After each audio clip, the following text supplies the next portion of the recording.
sextic equations are quite difficult to solve as they have no general solution. However, through clever factorization techniques, you can actually solve these equations. Here, for example, you can write the x to the power of 6 term as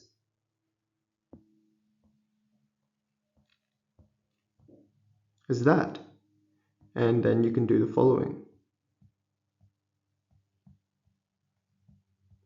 Now it's in a sort of quadratic form now, where the x to the power 3 term can be visualized as just simply as the next term.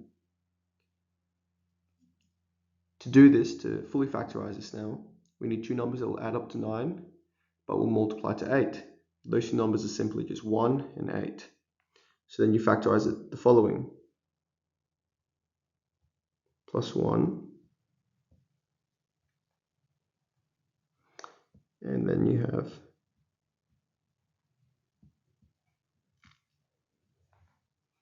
and you end up with a sort of binomial expansion that looks like this. Now, if we further solve for these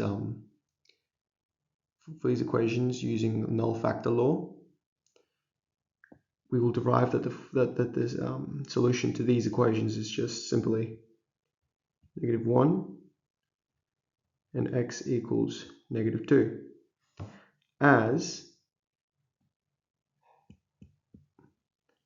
only one of these at one time needs to equal 0 for the entire thing to equal 0. So solving for one of the equations in the bracket will give us one of the solutions. So let's say we're solving for this equation right here. All we would have to do is quite literally solve for it by doing this.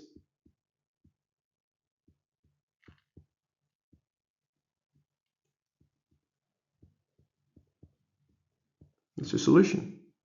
And then you do the same for the other bracket.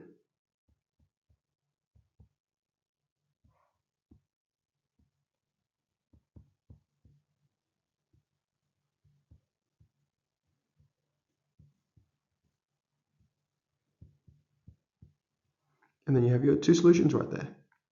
And that's how you solve a quadratic sextic equation. Well, a sextic equation that can be rewritten into quadratic. This can also be applied further to factorize and solve more complex sextic equations, but we'll have a look at that another day. Thanks for watching. Bye.